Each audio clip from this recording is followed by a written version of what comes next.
wind on Arender 9 did not howl. It screamed. It ripped through the black trees. It threw ice and snow across the valley. The storm came, fast after dark. The whole forest turned white. Mara Keen pulled her gloves tight. She stood beside her heat shelter. Her wrist scanner flashed a warning. Movement nearby. More than one. Mara grabbed her. Pulse carbine. Then she heard it. Not a roar, not a hunting call. A cry. Small, sharp, scared. Mara froze and listened. The sound came. Again, two voices this time. Young voices. Lost in the storm, Mara whispered to herself. This is bad. Camp. Rules were clear. Do not leave the shelter at night. Too many predators, too many things in these woods. Could kill fast. But this was not a hunter. This was young. Mara shut off her camp light. She clipped a small light to her shoulder. Then she moved into the trees. The forest shined with blue ice. Every branch looked like glass. Her boots sank deep in the snow. The scanner kept flashing closer, down the slope. Then she saw B-L-O-O-D-A, dark trail in the snow. Fresh blood. Mara slowed down. Her carbine came up. She followed the trail around a broken exposed tree. Then she stopped. A huge animal lay in the snow. Its silver-black body was torn open. Its armor hide split from shoulder to side. It was a Karoon. A pack hunter. Fast, smart, very dangerous, and under its neck were two cubs. Tiny, shaking, covered in blood that was not theirs. One cub bared its teeth and growled. The other kept pushing the dead mother with its head, trying to wake her. Mara looked at the tree line. No movement, but the wound was deep. Whatever killed the mother was still out there. The cubs would not live long in this cold. Mara slowly put her carbine down in the snow. She crouched low. Easy. I am not here to hurt you. The strong cub snapped at the air. The weak cub made a soft cry. Mara pulled out a thermal wrap. She tossed it near them. Both cubs flinched hard. They did not run. They were too cold, too tired. Come on, you can hate me later. It took a long time, Mara. She offered small pieces of ration food. The cubs kept growling, but hunger won. The stronger cub rushed the food. Mara moved fast. She wrapped both cubs in the thermal cloth. They shrieked and kicked. Then the heat layer turned on. The cubs went still. 1 second later, both of them pressed into her chest. They shook hard from cold, fear. Mara exhaled. Yeah, that is what I thought. She picked up her carbine. Then she ran back to camp. By the time she reached the shelter, the storm was worse. Mara sealed the door. She turned up the heater. She placed the cubs on an insulated mat. They stumbled around the tent. They sniffed everything. Then they started chewing her medkit strap. Mara almost laughed. Good, that means you are strong. She checked them for injuries. Small cuts, bruises, one cracked claw. No. Deep wounds. The stronger cub tried to bite her hand. The weaker cub climbed into her lap. It would not move. Mara looked at the first one. Okay, you are the angry one. Then she looked at the second, and you are the soft one. She mixed warm water with protein paste. The cubs ate fast. They growled at the bowl. They growled at each other. They growled at Mara too. When they were full, they collapsed near the heater. Outside, something roared far away. Mara stopped smiling. She checked the shelter locks. She checked her weapon. She checked the perimeter. Alarms. Then she sat against the wall. The cubs slept against her boots. Mara did not sleep, not for 1 minute. Far from the camp, stood over the dead Karoon. Female. Snow covered his mane. Ice hung from his jaw. 6. Hunter stood behind him in silence. Dreth lowered his head and smelled the ground. He found the killer scent. A thorn mauler. A mountain brute. A beast strong enough to kill adult Karoon. Then he found another scent. The cubs, alive. He followed the trail. Then he stopped. A new scent crossed the snow. Metal. heat, smoke. Human. Doc. Ate bared. His teeth. He hated the sky people. They built camps in hunting land. They carried thunder. Weapons. Some ran from Karun, some fired first. None touched pack cubs and lived Dreth. Looked at his hunters. He gave the order. They moved through the dark like ghosts. Mara saw the first alarm flash. Red before dawn. Then the second. Then all of them. Perimeter breach. Many targets. The cubs woke at once. Their ears went up.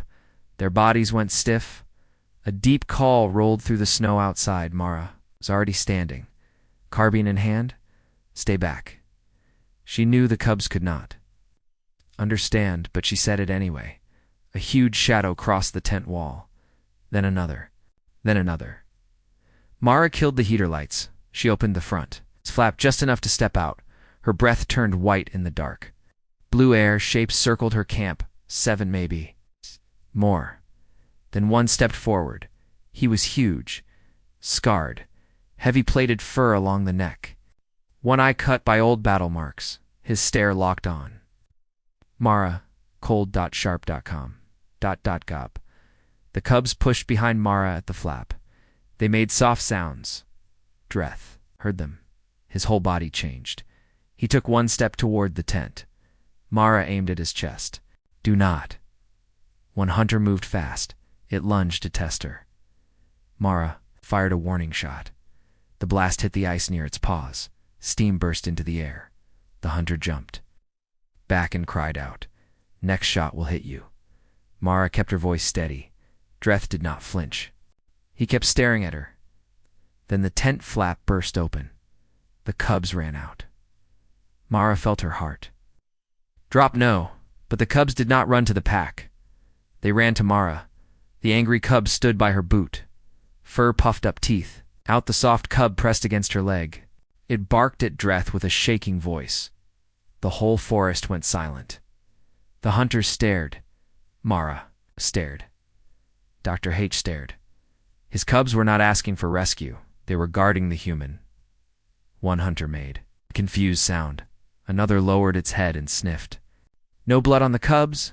No fear of Mara. Only warmth. Food. Safety. The soft cub looked up at Mara. Then it looked at Dreth. It made fast chirps and little growls. The angry cub joined in.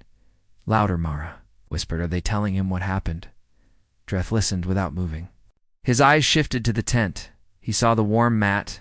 He saw the food packs. He saw the extra wrap around one cub. When he looked back at Mara, his body had changed. The attack stance was gone.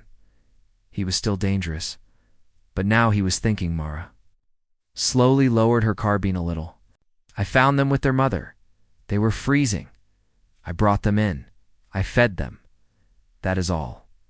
Dreth pulled in a slow breath. He studied her scent. Then he lowered himself. Into the snow, it was a true sign. The hunters froze in shock. Mara blinked. Then she lowered her weapon fully. Okay, truce. The cubs relaxed at once. The angry cub ran too. Dreth first. It bumped its head against his jaw. The soft cub rushed after it. It chirped so fast it almost tripped. Dreth touched noses with both cubs. Then he looked back at Mara. His one clear eye was bright gold. Smart.com. Watching everything, Mara gave him a small nod. Dr. H held her gaze. Then he stood and called to the hunters. Their formation changed. No, attack now. Protection. One hunter moved to the edge of the camp. It faced the trees and watched the ridge. Mara stared at them. You are guarding my camp. A distant roar came from the mountain. Maybe the thorn. Mahler. Maybe something worse. Dr. H answered with a massive howl. It rolled across the valley. It hit the trees like thunder. The message was clear. This shelter is under pack. Claimed. Come close and die. The forest went quiet. Even the storm seemed to stop for a breath. Mara laughed once, a shaky little laugh. Well, that is one way to make friends. Morning came slow over Arender 9. Gold light touched the frozen trees. Mara stood outside with a hot cup in her hands. She watched the Karoon pack move through the woods, silent, smooth, strong. The cubs bounced between Mara and Dreth. They could not choose where they wanted to be, with the human dot or with the pack.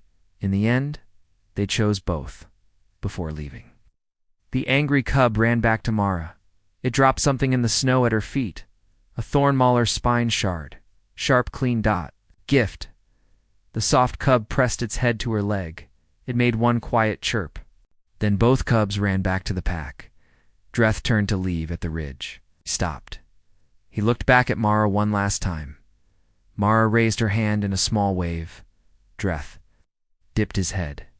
Then he disappeared into the silver trees. Mara went back inside the tent. Her wrist console pinged. Colonial Command wanted a status report. She sat at the compad. She started typing, Field Log 27, Northern Sector Storm. Event. 2 Karoon cubs recovered during blizzard conditions. Adult pack contact at dawn. Conflict avoided. Emergency care successful. Mara paused. She looked at the claw marks on her medkit. She looked at the chewed ration wrappers. Then she smiled and typed one more line. Human protected the cubs. Dawn exposed an explosive surprise. Result, this camp is now pack safe. She sent the log, then she leaned back and listened to the wind outside. In a galaxy full of war, power and fear, humans still had one strange gift. Give a human something small, scared, and alone in the cold. By morning, even predators may call them friend. Asterisk, asterisk. If this story hooked you, share this video, and drop a comment right now. And subscribe to Neon Cub Tales for more wild cub stories. Alien danger and human heart.